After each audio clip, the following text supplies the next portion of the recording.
Salut à tous, j'espère que vous allez bien. Je vous retrouve aujourd'hui pour parler enfin de Disney+. Ça fait quelques semaines que Disney+ est sorti. Ben voilà, je voulais me laisser un peu le temps de découvrir la plateforme pour vous en parler. J'ai vu quelques trucs, donc maintenant je peux vous faire une vidéo là-dessus. C'est parti!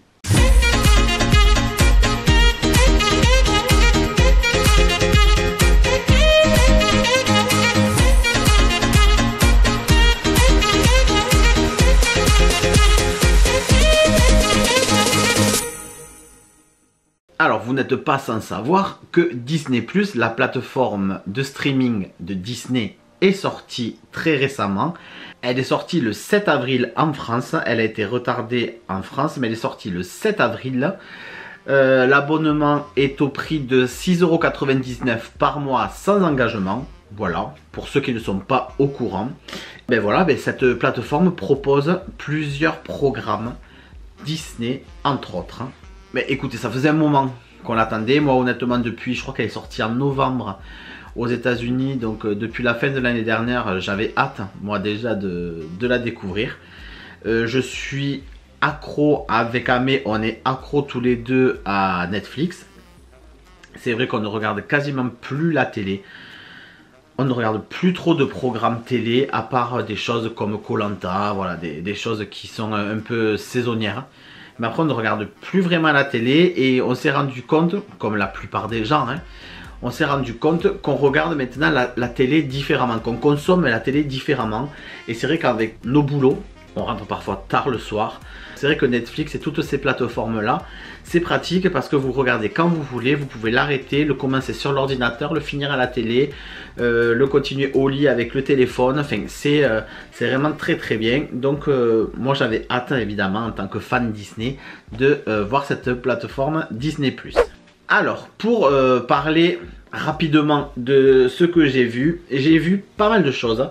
Et ce que j'attendais moi en priorité, j'allais dire, mais ce que j'attendais le plus de cette plateforme, c'était tous les programmes originaux. Donc j'avais évidemment entendu parler de The Mandalorian, j'avais entendu parler de l'émission sur les Imaginaires, j'avais entendu parler de quoi, de Pixar en vrai, des petits courts-métrages. Voilà, j'avais entendu surtout parler de ça. Et quand la plateforme est arrivée, elle est arrivée le 7 avril, je travaillais ce jour-là, oui c'était un mardi, je travaillais, je commençais assez tard, du coup avant d'aller travailler, je me suis vite abonné. Le premier programme, le tout premier programme que j'ai regardé sur la plateforme, c'est aucun de tout ce que j'attendais en fait. C'est aucun de tout cela, c'est Dingo et Max. Voilà, si vous me suivez sur Instagram, je vous mets la bannière là en bas. Allez me suivre sur Instagram, je fais des stories. Là récemment, je fais des stories sur Walt Disney World. Voilà, j'ai envie, avec le confinement, avec tout ce qui se passe, j'ai envie de m'évader un peu. Donc, je fais des stories de temps en temps, tous les 2-3 jours, sur notre dernier séjour à Walt Disney World. Donc, allez me suivre sur Instagram si vous voulez voir ça, voir les posts qu'on fait tous les jours, tout ça. Si vous me suivez déjà sur Instagram, vous avez vu que oui, j'ai regardé Dingo et Max en premier parce que c'est un DVD que je n'avais pas. Voilà, je l'avais en VHS quand j'étais enfant. Et là, c'est vrai que le DVD, je pensais l'avoir et je ne l'avais pas. Donc, c'est un dessin animé que j'ai vu il y a très longtemps déjà. Et bien j'avais envie de me replonger là-dedans. Donc c'est le tout premier programme que j'ai regardé sur Disney+. Et bon, je connaissais, donc rien de fou, mais ça m'a rappelé énormément de souvenirs, notamment avec mon frère et ma soeur. Donc voilà, j'étais content de redécouvrir ce dessin animé. Et donc après, quand j'ai parcouru l'application, j'ai découvert donc beaucoup de choses qui m'ont plu. Alors je vous mets une capture d'écran juste à côté là. Je vais décaler un peu la caméra. Hop, je vous le mets de ce côté-là. Quand j'ai découvert cette plateforme, j'ai découvert plein de choses. Alors évidemment, il y a tous les Disney. Tous les Disney, voilà. Les Aristochats, Tarzan, toutes les Fées Clochettes, Hercule. Voilà, il y a tous les Disney, donc ça on le savait. Et c'est bien. Et c'est bien. Par contre, je pense que c'est un peu la mort des DVD. Parce que honnêtement, j'en rachèterai plus. Là, il y a La Reine des Neiges, Le Roi Lion, Le Livre de la Jungle. La plupart, je les ai. Mais je rachèterai plus d'anciens DVD. Les nouveaux peut-être, parce qu'en avant, on n'y est pas, par exemple. J'ai pas eu la chance de le voir au cinéma. Donc je pense que dès qu'il va sortir, je vais peut-être l'acheter. Mais voilà, il y a Rox et Rookie 2, le Roi Lion 3, Frères des Ours 2, Mulan 2. Il y a vraiment tout. Donc ça, c'est bien parce que c'est des dessins animés que j'ai pas forcément vus. Donc ben, je les regarderai. Et ensuite, qu'est-ce qu'il y a? Ben, il y a les Pixar. Donc évidemment, vous le savez, je vais vous le répéter si vous n'avez pas déjà vu d'autres vidéos ou si vous n'êtes pas informé là-dessus. En France, les films qui sortent en salle, au cinéma, ils sont protégés et ils ne peuvent pas sortir sur les sites de streaming pendant 3 ans, pendant 36 mois. Donc on a un retard de 36 mois. Par exemple, si vous voulez, En Avant ne sortira que dans 3 ans. Et là, hier est sorti Gardiens de la Galaxie 2, Les Gardiens de la Galaxie 2. Il est sorti hier et ça fait 3 ans qu'il est sorti au cinéma. Il était sorti, je crois, en 2017. Donc on est en 2020. Donc voilà, on va avoir un retard de 3 ans, mais c'est normal, c'est la législation française, donc c'est normal. Mais vous avez Ratatouille, vous avez Wall-E, Les Indestructibles, vous avez tout ça, vous n'avez pas Coco évidemment, vous n'avez pas La Reine des Neiges 2, mais vous avez quand même beaucoup. Les Marvel, ça c'est très intéressant parce que personnellement je ne les avais pas tous vus. En fait j'ai loupé les Avengers. Donc du coup, ben, je suis pas allé voir tous les autres Avengers parce que j'avais pas vu le premier. Et du coup, j'ai arrêté de regarder tous les Marvel parce que j'étais pas à jour vu que tout se suit plus ou moins. Donc là, j'ai repris, j'en suis au Gardien de la Galaxie. Voilà, donc j'en ai regardé pas mal. Hein. J'ai regardé tout Iron Man, Thor, qu'est-ce que j'ai vu, Captain America, j'ai vu le premier Avenger. Donc voilà, je les ai tous vus ou revus. Il y en a que j'avais vu, les Iron Man 1 et 2 j'avais vu, Captain America le premier j'avais vu, Thor j'avais vu, mais le deuxième Thor je l'avais pas vu, le deuxième Captain America avec le soldat de l'hiver je l'avais pas vu. Donc voilà, j'ai pu revoir tout ça et je trouve que c'est super bien. X-Men, je les connais et c'est très bien. Donc voilà, tous les Marvel, je trouve ça vraiment très intéressant. Les Star Wars, ben, je les connais tous, hein, je les ai tous vus. Il n'y a pas les 2 derniers. Mais je les connais tous. Mandalorian, je ne l'ai pas encore vu parce que pour l'instant, hop, il n'y a que 6 épisodes si je ne me trompe pas. Ou 5, oui, 6 épisodes, c'est ça. Et dans la première saison, je crois qu'il y en a 8. Donc tous les vendredis, il y a un nouvel épisode. Normalement, hier est sorti un épisode. Bon, je dis normalement parce qu'on est samedi là pour vous, mais là, je tourne la vidéo un mardi. Normalement, vendredi pour moi, mais hier pour vous, est sorti l'épisode 7. Donc on attend que les 8 soient disponibles pour pouvoir les voir directement. Parce que les épisodes sont courts et je pense qu'on va vouloir les regarder assez rapidement. Et qu'est-ce qu'il y a? Et après il y a aussi des reportages de National Geographic que personnellement j'ai pas eu le temps encore de m'y pencher dessus. Donc voilà pour ce que propose la plateforme. Et c'est assez vaste. Il y a des séries, il y a des films, dans les Disney, je ne vous ai pas montré, mais il y a des vieux dessins animés comme Tic et Tac, les Rangers du Risque. Il y a la bande à Picsou, l'ancienne, il y a la nouvelle, mais il y a aussi l'ancienne. Donc voilà, tout ça c'est super bien. Il y a Mickey à travers le temps, vous avez Steamboat Willie, vous avez Mickey et la fanfare, vous avez Fantasia. Coquin de printemps, voilà, l'arbre de Noël de Pluto, plein de dessins animés, les 3 mousquetaires, plein de courts-métrages aussi.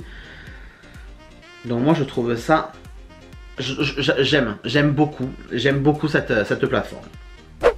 Alors je vais vous parler maintenant de ce que j'ai regardé. On a regardé avec Amélie. En fait j'ai regardé tout seul d'abord parce que c'est quelque chose que je voulais voir. C'était les épisodes sur les Imagineers. Voilà. Imagineer Story. Je sais plus trop comment ça s'appelle en français.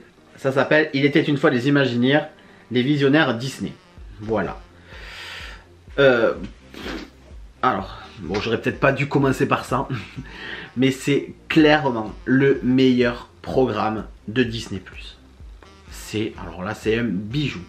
Vous commencez par le premier épisode avec Walt, avec la création du parc Disneyland en Californie.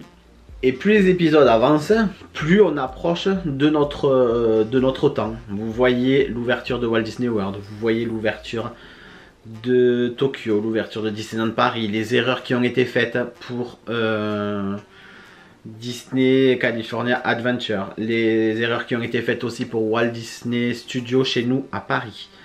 Ils parlent de tout. Même les polémiques, tout ça, ils en parlent quand Animal Kingdom s'est ouvert. Il y a eu des polémiques sur le traitement des animaux, tout ça. Donc, ils en parlent. Moi, je trouve ça bien parce qu'ils parlent de tout. Ils parlent de l'époque dans laquelle on se trouvait. Il y a des anciens dirigeants qui parlent, qui sont interviewés. Il y a des anciens imaginaires aussi qui parlent. Il y a évidemment Tony Baxter qui fait partie de l'aventure. Et c'est super bien fait, c'est vraiment super bien fait, c'est très intéressant, c'est très instructif, on apprend beaucoup de choses, même nous en tant que fans, j'ai appris des choses en regardant ça. Et vraiment j'en suis fan quoi. J'attends avec impatience les prochains épisodes. Et voilà, j'ai commencé donc par le regarder tout seul. Et là, cette semaine, on l'a regardé avec Amélie et je l'ai re-regardé avec elle parce que c'est génial, parce que c'est trop beau. Ensuite, pour les programmes originaux, on a regardé aussi une série de documentaires sur les mariages qui s'appelle Mariage de rêve, Disney Mariage de rêve. Et c'est super bien, c'est super bien. Chaque épisode concerne 2 personnes. C'est soit des mariages, soit des demandes en mariage, soit des renouvellements de vœux. Et c'est forcément à Disney. Donc il y en a qui le font à Walt Disney World, à Disneyland Resort, qui le font dans le parc, qui le font dans les hôtels, qui les font sur les bateaux de la Disney Cruise Line. Oui, il y a aussi à Aulani, à Hawaï, l'hôtel, le complexe Disney Aulani. Donc c'est bien, c'est beau, c'est émouvant, ça donne des idées à Amélie, mais malheureusement on est déjà mariés, trop tard. mais c'est trop beau. C'est vraiment trop beau. Si vous aimez Disney, je pense que ça va toucher plus les filles que les garçons. Mais j'avoue que moi ça m'a plu.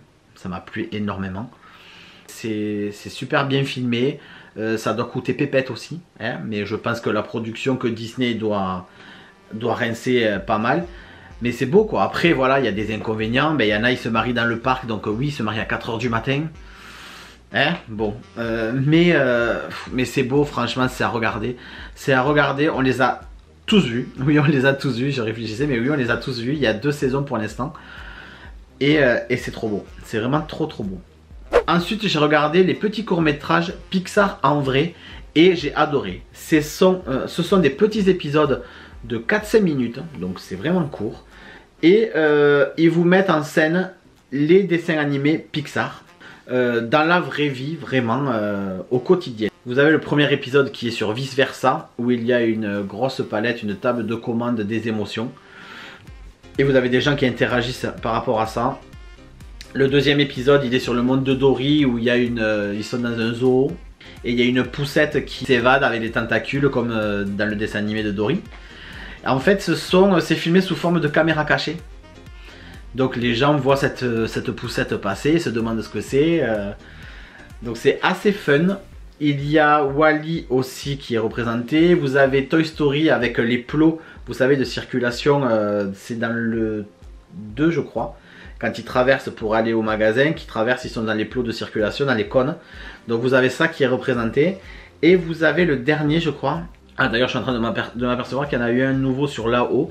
Avec Russell que j'ai pas vu, mais le dernier pour moi c'était celui de Mérida, où vous avez Mérida qui arrive en chair et en os à une espèce de, je sais pas si c'est un concours de tir à l'arc, en tout cas c'est une manifestation aux États-Unis de tir à l'arc, et voilà, elle arrive en tenue et c'est Mérida quoi, elle joue vraiment la Mérida et c'est super fun, voilà, c'est fun, ça prend pas de temps à regarder, donc ça c'est très bien aussi. Ensuite, parmi les programmes originaux que j'ai regardé la série encore en coulisses. C'est des épisodes de 15-20 minutes, même pas, hein, c'est entre 15, 16, 17 minutes. C'est assez court aussi. Et vous voyez les coulisses des productions Disney. Donc par exemple vous avez le premier épisode où vous suivez en fait plusieurs personnes, où là vous suivez Katy Perry qui est au complexe Aloni à Hawaï, ils sont en train de tourner American Idol.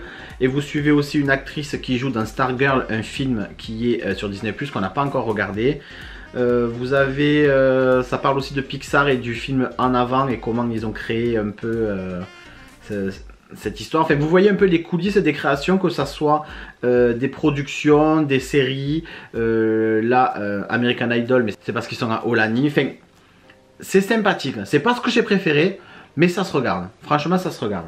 Après, pour continuer avec les programmes originaux de Disney+, ben, j'ai vu La Belle et le Clochard, le film, le live action. Et j'ai beaucoup aimé. J'ai vraiment beaucoup aimé. On l'a regardé avec Amélie. Et j'ai aimé ce qu'ils en ont fait. Parce qu'ils l'ont modernisé en fait. C'est très sympathique. Hein. J'aime bien l'histoire, comment ils l'ont tourné. Parce que ça suit pas complètement le film. Ça suit le film mais jusqu'à un certain moment. Et ils ont brodé un peu dessus au niveau de l'histoire, tout ça. Moi j'ai aimé. Moi j'ai beaucoup aimé, c'est très bien fait, c'est un film qui aurait mérité mais 100 fois de passer au cinéma. Mais avec tout ce qui se passe en ce moment, franchement heureusement qu'ils l'ont gardé pour Disney+. Et ça fait une belle exclue et ça fait un beau film, c'est vraiment un très beau film, je vous le conseille. Après je me suis fait un plaisir de regarder tous les courts-métrages Pixar. C'était quelque chose que j'avais envie de faire, donc je les ai presque tous vus. Voilà, Drôle d'oiseau, Bao que j'adore, Lava qui est magnifique, La Luna... Le rêve de rouge, Piper, j'adore, il est trop mignon. Enfin voilà, je les ai regardés et ça c'était très bien aussi. Je pense d'ailleurs même qu'ils y sont pas tous. Peut-être qu'ils vont arriver plus tard. Mais ces courts-métrages, c'est une beauté quoi. C'est des courts-métrages qui normalement sont diffusés au cinéma pour la plupart. Juste avant le film, donc avant d'aller voir Toy Story 4, tout ça, vous avez un petit Pixar avant le film, un petit court métrage.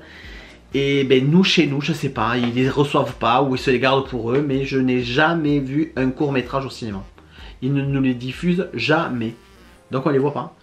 Donc il y en a certains qui sont sur YouTube, mais pas tous, mais là il y en a pas mal, donc je suis content de les avoir découverts pour la plupart. Et ben voilà, après, ben écoutez, je me suis fait une petite liste aussi de tous les Disney, tous, pas uniquement ceux que je n'avais pas vus. Je les ai tous listés en commençant par Blanche-Neige, évidemment. Hop, attendez, je reprends ma liste. Voilà, donc tous les classiques, en commençant par Blanche-Neige, en passant par Dumbo, Bambi, Saludos Amigos, Les Trois Caballeros, Coquin de Printemps. Voilà, c'est des petits dessins animés que je n'avais pas forcément vus. Le Crapaud et le Maître d'école, voilà, Rox et Rookie, Taram, Basile, donc il y en a beaucoup que j'ai vu, hein, la plupart, mais tous ces anciens là, par exemple le Crapaud et le Maître d'école, j'avais jamais vu, je l'ai vu, c'est pas mal, ça mérite d'être vu, mais après voilà, et tous, je les ai mis dans l'ordre, même les suites, Mulan 2, tout ça, jusqu'à, je crois qu'on a jusqu'à Zootopie, et pour l'instant, ben, je me suis fait un marathon Disney, c'est-à-dire que je les regarde tous, du premier au dernier. Voilà, donc j'en suis actuellement à Alice au Pays des Merveilles. Ben c'est bien. C'est bien parce que je me rends compte, hein, je les connaissais, hein, à part Saludos Amigos, Les Trois Caballeros et Le Crapaud et le Maître d'école, je les connaissais tous. Mais je me rends compte que je les ai regardés différemment. Par exemple, hier soir, j'ai regardé Alice au Pays des Merveilles. C'est un dessin animé qui m'avait pas trop emballé. Je sais que beaucoup adorent, notamment toi Elodie. Mais c'est un dessin animé qui m'avait pas emballé parce que l'histoire, elle est farfelue quoi. Voilà. Et hier je l'ai regardé et j'ai adoré. Voilà, j'ai adoré parce que je l'ai regardé différemment parce que je connaissais déjà l'histoire. Dans mes souvenirs, j'avais pas trop aimé, mais là je connaissais l'histoire. Et je suis rentré dans le rêve d'Alice en fait, dans l'univers d'Alice. Et j'ai trouvé ça bien construit et ouais ça m'a plu. Ça m'a plu, j'ai adoré le chapelier toqué, le chapelier fou. J'ai adoré le roi de cœur. Et ouais c'est un dessin animé que j'ai bien aimé. Tout comme Cendrillon que je n'aimais pas avant, mais là je l'ai un peu mieux apprécié. Je l'ai trouvé bien fait aussi. Pinocchio j'ai adoré, mais j'ai toujours adoré Pinocchio. Blanche-Neige, j'ai moins aimé, j'ai été déçu. C'est pas le souvenir que j'avais de ce dessin animé.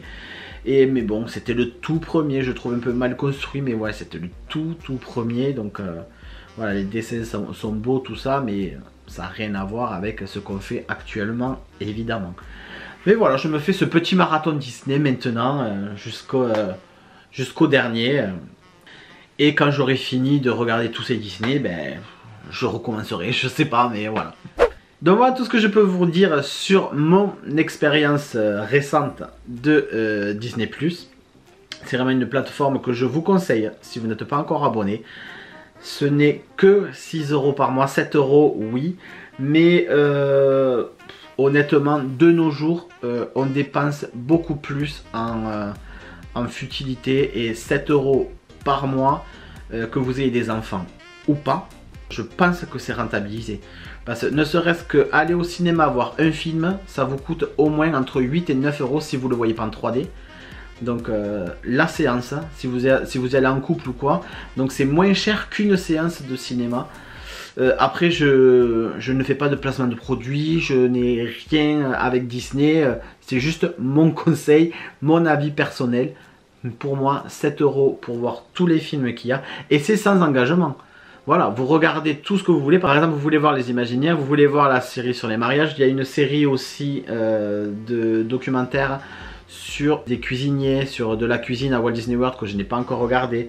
Une série aussi sur les chiens d'aveugles qui apparemment est très intéressante, qu'on va regarder aussi. Voilà, si vous voulez voir tous les programmes originaux, vous prenez ça, vous vous abonnez 1 ou 2 mois et hop, vous arrêtez. Et vous reprenez après s'il y a quelque chose qui ressort. Si vous voulez voir juste The Mandalorian, vous pouvez vous abonner et vous vous désabonnez, c'est sans engagement. Donc voilà, écoutez, dites-moi ce que vous en pensez, vous, si vous êtes abonné ou pas, quels sont les programmes que vous avez regardés, et si vous êtes d'accord avec nous, si pour vous, Les Imaginaires, c'est le top du top. Mais même le mariage, c'est trop bien en fait. Le mariage Disney, les mariages de rêve, c'est vraiment un super programme. Enfin, voilà, écoutez, je vais arrêter là parce que la vidéo ne devait pas être si longue, hein. Je ne devais pas m'étendre autant sur le sujet, mais c'est mon avis, c'est ce que j'avais envie de vous dire. Et puis bon, j'aime bien blablater, et c'est vrai que par ces temps-là, bon, nous on continue de travailler, tout se passe toujours très bien, mais j'avais envie de vous parler aussi. Voilà, bon, je vous fais des gros bisous et je vous dis à samedi prochain pour une prochaine vidéo. Bye les amis, bye, et prenez soin de vous, surtout ça.